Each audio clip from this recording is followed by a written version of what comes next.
Today I'm going to be talking about two infections that you can acquire as a woman. Today's topic is going to be telling you that nothing is inevitable when it comes to taking care of your reproductive health, taking care of your femininity as a woman. Without wasting time, let's get right into the video. Hello, thank you for coming back to watch my video. If you're a returning subscriber, I love you all. And if you're seeing my face for the first time, my name is Chidima. I'm a registered nurse. In this channel, we talk basically about everything health. But in this month, we are focusing on women because this month is the month of October and we are in the Women Health series just to honor every woman that has passed because of breast cancer or any woman suffering from breast cancer. Let's get into it. There are two infections that a woman can encounter in her lifetime as a result of being a woman, or as a result of menstruation, or in the course of your monthly period. It can happen few days before your period, or it can happen even while the period is ongoing, and it also can happen after your period. The first is going to be yeast infection. A particular type of yeast infection that a woman can have because of menstruation is called Candida albicans. A lot of us know it as Candida. The reason why women are bound to, at times, have this infection is because in the course of menstruation or in the course of your monthly cycle, the estrogen level is doubled up. And when estrogen level doubles up, it affects the bacteria, the normal flora that God has created and left in the vagina. It alters the behavior of the bacteria, and as a result, yeast infection begins to grow. It's not something too serious that cannot be dealt with. It can actually be treated with antifungal creams and miconazole tablets and all of those things. But you need to be aware just in case you start experiencing things like itching after your period or itching before your period, or you experience things like your labia or majora or your labia minora, just the outer part of your vagina being reddish and swollen, or you're urinating and you're feeling burning sensation, then be rest assured that it's possible you are having a yeast infection. Now, it is not just because estrogen is acting up that you're having a yeast infection. Another reasons that can predispose you as a woman to start having yeast infection when you are having your period is if you have been on antibiotics before your period. Because certain antibiotics can cause yeast infection for you, can make you have Candida. Just in case you're wondering, what is this Candida like? It's whitish and like a cottage cheese.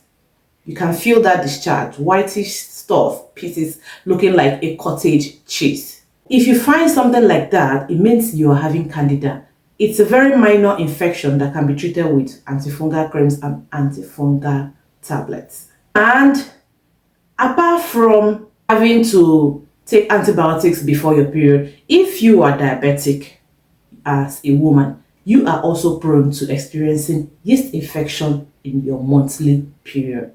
If you have diabetes as a woman, chances are that before your period, you can have yeast infection. After your period, you can have yeast infection. Just in case you begin to see these discharges that look like a cottage cheese around the period of your menstruation, and you're wondering, what is this all about? It is a yeast infection and it is very much treatable. Just head on to your doctor and get your tablets for that. Another thing I'll be talking about is toxic shock syndrome. It is called TSS for short. This is very, very rare. Rarely does it happen. And most of the times, the people that fall culprit to this are the young girls who have just started menstruation, or maybe they're living very away from their parents, they're in school and all of those things. Or even the young adults. But for women who have been having menstruation for nearly 15 years of their life, 20 years of their life, 25 years of their life, they might not have this issue. Because at that age, it's expected that you now have an understanding of what to do. What is toxic shock syndrome? This is a type of rare infection that is caused by certain bacteria.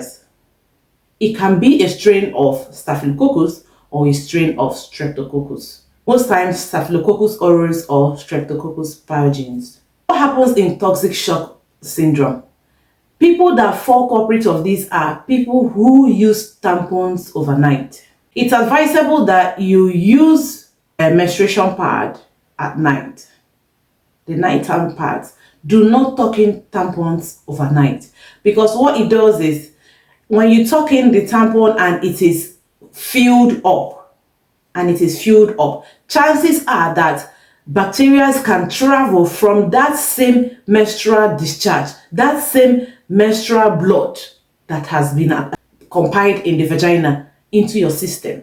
And when these bacteria leave the vagina and travel very far in, they get into your bloodstream and begin to cause problems. Let me say that this TSS, toxic shock syndrome, is a rare infection amongst women. Basically, it boils down to having proper hygiene. If you're using the tampons, you need to change every 2 hours. Change your tampons every 2 hours if you're a fan of using tampons. And if you use tampons during the day, it's advisable, especially if you have very heavy bleedings during menstruation. At night time, use the sanitary pads instead of tucking in a tampon, because chances are that you are possibly going to sleep all night without even getting up to remove the tampon and change it. Look for these signs. Look out for these symptoms. If after your period you begin to see things like vomiting, unexplained muscle aches, unexplained diarrhea, unexplained fever, to be honest, you need to go and see your doctor ASAP, because you might be having signs of toxic shock syndrome. And for people that have children who have just started menstruation, I think it's only wise that when you are sending them to school, do not issue them tampons, because I don't think at that point they have gotten used to this thing called menstruation, to avoid toxic shock syndrome. Believe you me, some percentage, a very minute percentage of women or young adults have passed on from this planet without knowing that. People knowing that what killed them was toxic shock syndrome. Probably the thing you might hear might just be sepsis, which is very close to that. The hospital or the doctor might give you diagnosis of sepsis. And I mean, what is sepsis? Obviously, that's an infection in the bloodstream. There's a bacteria going on, traveling everywhere in the bloodstream. So that is the same thing that toxic shock syndrome does. This is where we'll be ending this video today. Thank you very much for sticking around with me. If you're still watching up to this time, why not consider subscribing and join the family, because a lot more will be coming in this channel. And if you have missed out on our women health series, just go onto the channel, click on the playlist, and you will see a lot of videos there that are very beneficial for women. I will see you in my next video. Bye.